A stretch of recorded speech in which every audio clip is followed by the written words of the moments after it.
Hello, everybody. So I am here to discuss this question below and do a little training, if you will, on prostate play and ways to stimulate your prostate if you are not ready for some of these toys. But I am going to mention some toys at the end that I would recommend for kind of beginners who are looking to milk their prostate either during solo play or partner play. But we're going to go over how to stimulate it with just your fingers. We're going to go over basic information, right? Because we have to back up. We may have some new followers. So what is the prostate? How to find the prostate? What is prostate milking / prostate massages? Fingering techniques in order to stimulate the prostate, how to stimulate the prostate externally, and then some toys if you're interested in toys. I think that's what it all is encompassing today, but we're going to jump into it. So the prostate, which is also referred to as the P-spot, is found in penis owners, and its main function is to produce seminal fluid for ejaculation. It helps project semen from the penis, and it is surrounded by a bunch of nerve endings. Where is it located? The prostate is located 2 inches within the rectum, anus, whatever you want to call it, inside a penis owner. You can access it by typically sticking your fingers up into a rectum, or you can access it externally as well. Whether you access it externally or internally, the P-spot orgasm is considered the super orgasm that penis owners can have. And this is why. It is a full body orgasm that feels different from an ejaculatory orgasm. Meaning, I would say, like, in my personal opinion, it's as close to a vulva owner's style orgasm that a penis owner can feel. So it is all encompassing. It is supposed to be ridiculously powerful, and it has no refractory period. Meaning, if you're stimulating the prostate externally or internally, a penis owner should be able to have multiple orgasms without that kind of decline in climactic state. So when we look at an ejaculatory orgasm, you ejaculate, and then typically a penis owner needs time to rest, and this is called your refractory period, right? It's where you rest, it's where your body regulates itself, and then you are able to go again. Well, with a prostate orgasm, a penis owner can go over and over and over and over again with little to no refractory period in between. So let's talk about the external stimulation of the prostate, which is called the perineum stimulation. Now, the perineum is that part of your body where the balls, like it's the skin that connects the balls to the anus, mostly known as the taint. And every time I do a video on this and use the proper name, literally there's like 9 people who are like, it's the taint. Yes, it's the taint, guys, but we're trying to be a little bit more medically like forward here. But anyways, it's the taint. So you find that on a penis owner, and you can stimulate it externally because in that little patch of skin, there's a tiny divot. What you want to do is you want to make sure that the penis owner is already pre-aroused, right? You don't want to do any type of prostate play dry, meaning the more aroused your partner is, the easier it's going to be to find the prostate both internally and externally because the prostate swells with arousal. Remember, so you want to stimulate yourself before you go fishing for your prostate. Now, externally, you are going to find a little divot in the taint. It's going to be like kind of behind the balls, just slightly in there. That divot is where the prostate actually sits. So as the prostate swells, you may be able to feel that divot become more defined. What you're going to want to do is you're just going to want to take 1 or 2 fingers and you're going to want to press upwards on that divot. Just apply a little bit of pressure. How much pressure? That really depends on your personal preference. Every single person is different. So it may be trying to stimulate it by applying light pressure, and then as it starts to feel good and it feels more normal, applying more and more and more pressure.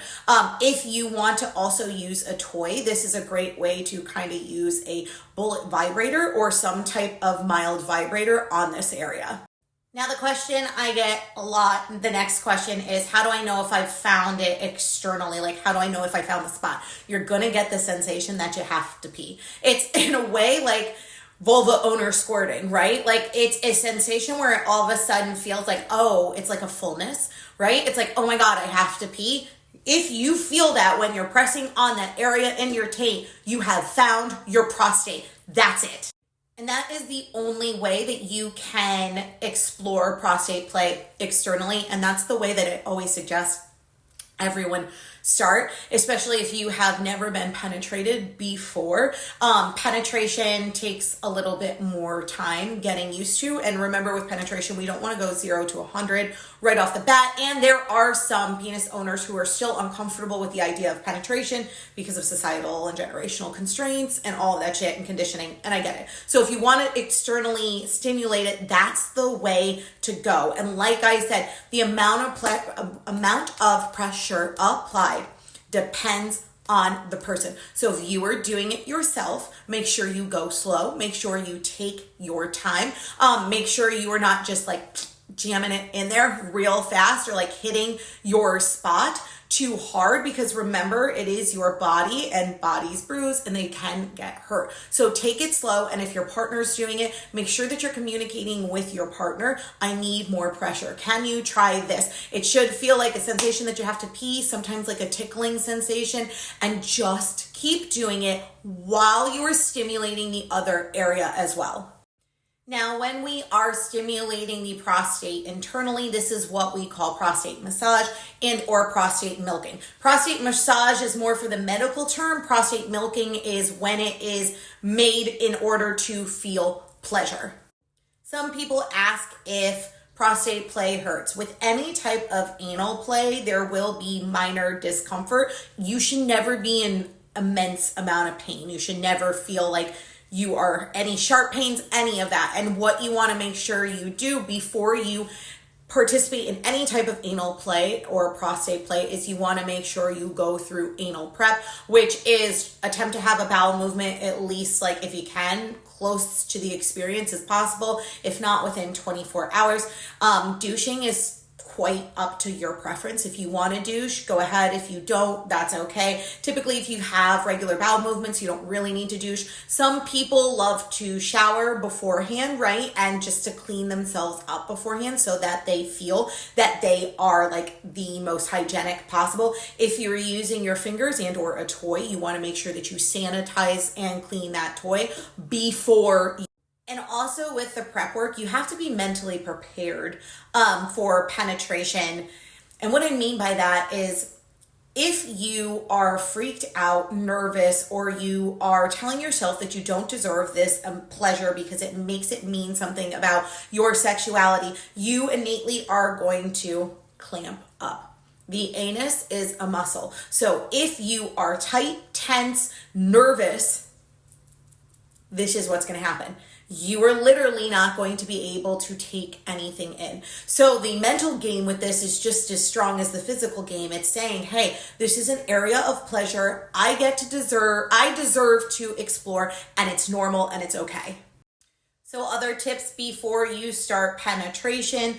Number one, like I said, take a shower, make sure you feel clean, do all of the prep work. Number two, make sure you pee beforehand because like I said, when you are experiencing prostate orgasm, it's going to make you think you have to pee. And that's another kind of mental game that you have to go through, just like vulva owners do with squirting is, hey, my body's feeling this sensation. I do not need to pee. This is a orgasm that is trying to, escape my body. I am safe in this moment. This feels good.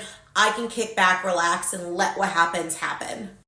Next, let's discuss insertion because this is a part of prostate play. The prostate is located 2 inches within the rectum. So what you're going to need is you're going to need a good lubricant. If you are not using a toy, you can use a silicone and or water-based lubricant. If you're using a toy, you want to use a water-based lubricant.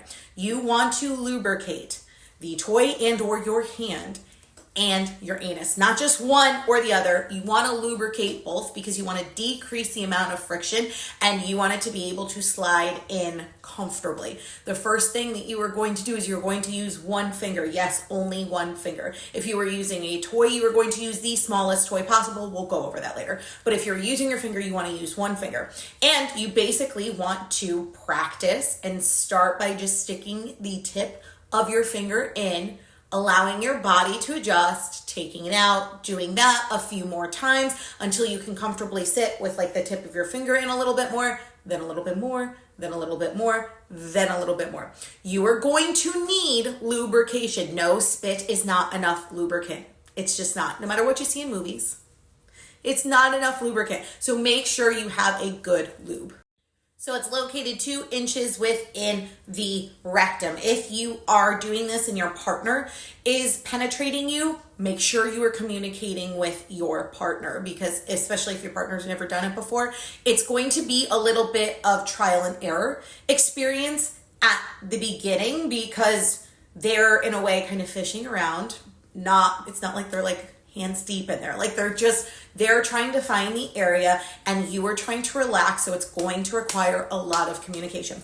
Once you find the area, some say it feels like a soft pebble. Some say it is a squishy tissue. Some say it feels like a rock or a walnut. It's been referred to as a bunch of different stuff. You're going to feel something up there. Once you feel something up there, there are a few type of fingering techniques that you can do in order to stimulate it. The first one is the come hither motion. Just like if you are trying to stimulate a vulva owner's G-spot. You're going to take your fingers. Once you hit that area, you're going to kind of go like this against the area. Once again, the amount of pressure applied and the speed at which you do this is up to your personal preference and communicate with your partner. So even I have 2 fingers, you should be doing this with one finger first. So come hither, kind of like a motion against it, check in with your partner, see how that feels. If that is okay, but you want to try something a little bit different, you're going to take your one finger and you're going to do the doorbell. The doorbell is literally pressing in, pressing out, pressing in, pressing out, pressing in, pressing out, communicating with your partner and or feeling yourself. This is enough pressure. I need more pressure. I need another finger, whatever it is. Another method you can try is taking the pad of your finger and circling around the prostate. This adds another type of stimulation. You can kind of even press in a little or do it lightly. Once again, preference is desired. Another technique that you can try is kind of like a vibration technique. So kind of moving your finger back and forth as much as you can to, simulate like using an actual vibrator. So those are 4 different fingering techniques that you can use. Make sure you ask your partner which one they like the most, and it may take some time to explore that method and see what makes them come faster. Now we're going to discuss the different positions you can try with this. First position in order to reach your prostate, if you're doing this solo play or with partner play, is laying like face down on your chest. This will give you access to kind of come around the back and be able to insert your fingers and or stimulate your prostate externally. Holy shit, say that 10 times fast. Be able to stimulate your prostate externally. So lay down, face down, lubricate your fingers, lubricate your anus, then kind of go backwards and insert yourself from there. Now, the second method is, I think, what most people would consider the most common method, which is kind of being on all fours on your hands and your knees and being able to reach around your back again and be able to stimulate your taint and or insert yourself into your anus that way. Third position is lying on your back, knees up, going through the front way. Some people feel more comfortable stimulating their prostate from this angle because it takes pressure off of the knees and it's a little less like contortionist style than being on like laying on your stomach. So laying on your back, kind of bringing your knees up and putting your hands through your legs to stimulate it that way. And the fourth position we will talk about is kind of like lying on your side, bringing one knee up into your chest and going around your hips to stimulate your prostate externally or internally that way. All of these positions can be used during solo play and or partner play. Obviously, during solo play, it's sometimes a little bit of, what's the word I'm looking for? Awkward positioning, and you have to figure out which position works best for you in order to feel what you need to feel. And this is another reason that a lot of people will go towards toys more than using their fingers, because of the fact that if you have a toy in there, like the toy I showed the other day, like you were able to put it up inside of you, turn it on, it can stimulate you that way while you work the front end of your body. And then that way you have the dual type of stimulation without going like twisty, bendy, kind of contortionist style, movements.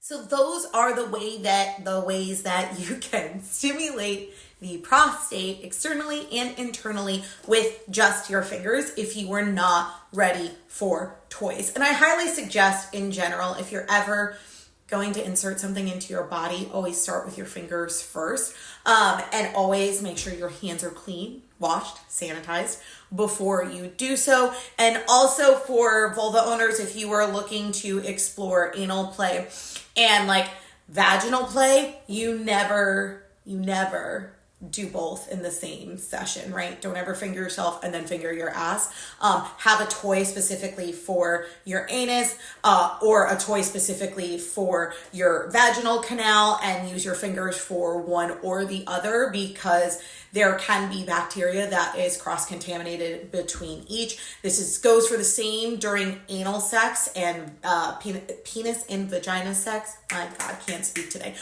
You never want to be going back and forth.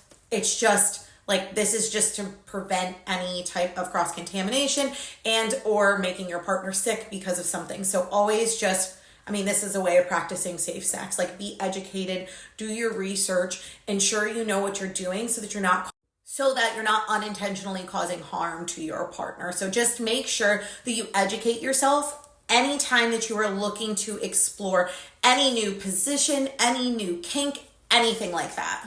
Now, when it comes to toys, there are a plethora of toys that are out there. And I've done a bunch of other videos and podcasts and articles about these toys. But if you've never explored anal play before, you always want to start with an anal training kit. That's what you can kind of see in the background here, which typically is 3 to 4 different size butt plugs that go up in length and girth. And you want to take your time with that. There are also pegging toys that you can purchase in order to use as well. Now, when it comes to toys, there are kind of different styles that you can play with when it comes to prostate stimulation. For example, when you use a toy, you can play with the depth of insertion / penetration with the toy, meaning you can take the toy and only insert it an inch, you can insert it halfway, you can fully insert the toy. That way, when you're playing with depth, you can see what feels best for you, which causes the most powerful orgasm,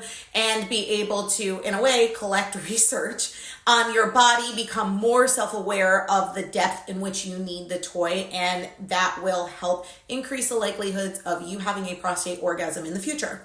The next kind of stimulation you can practice with a toy is pressure. How much pressure against the prostate makes you have the ability to ejaculate and or have an orgasm? And that's something I meant to mention. So with prostate orgasms, you will not necessarily ejaculate with every orgasm. There are times where, or some penis owners say that they ejaculate every single time with a prostate orgasm. Some don't. Some just feel that like full body shudder. Either way, there is typically a little bit of seminal fluid that comes out. That's why it's called milking, when it is stimulated. But if you don't ejaculate from one side of the room to the other, that's completely fucking normal.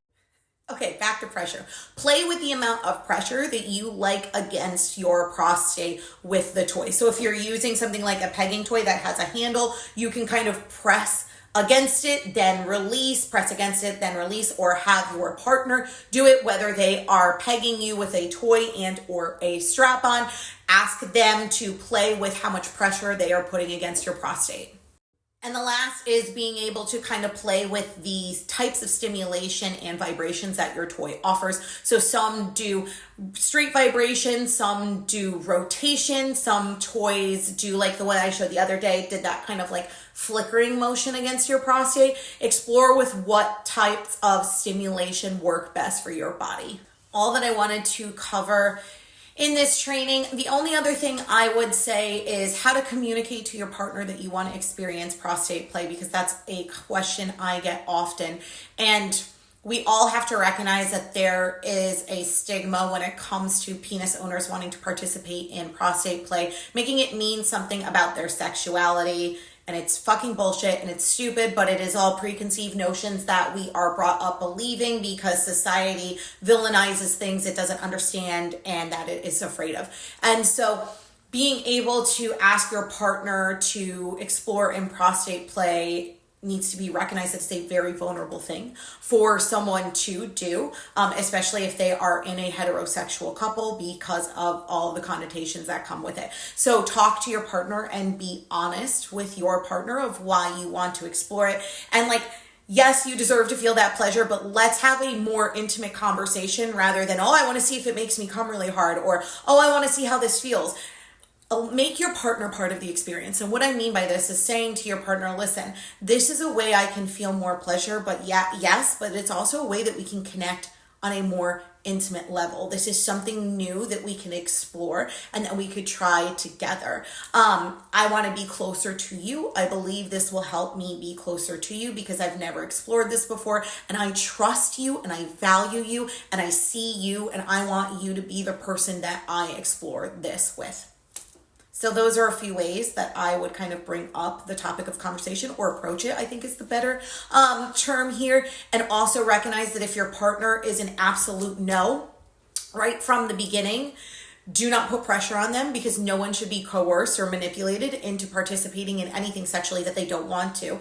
Do not put pressure on them, but you can always say, okay, if you're ever open to exploring this discussion again, I would really like to sit down and have this discussion and help you become a little bit more open-minded. Or maybe there is something that I can do to help you, like open your mind a little bit, and then leave it alone and don't pressure them. Let them come to you, let them bring up the discussion, and let them air out all of their preconceived notions that they have and their fears around it as well, because anal sex in general is so taboo and it shouldn't be. But we have to recognize that when we are talking about bringing in partners and exploring new things sexually, it is a vulnerable thing for both people.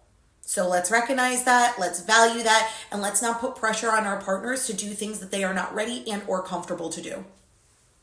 As always, if you have any follow-up questions, feel free to snap me, DM me. If you're watching this on YouTube, leave some comments. Leave a comment. I will probably end up doing an article in April's issue about prostate play because of the amount of questions that I get on it, as well as the different types of lubricants to use during solo play and partner play. So look for those coming out in the April issue, most likely, of Smex and magazine. And if you have any questions, just feel free to reach out and ask them. But yeah, thanks for being here, guys.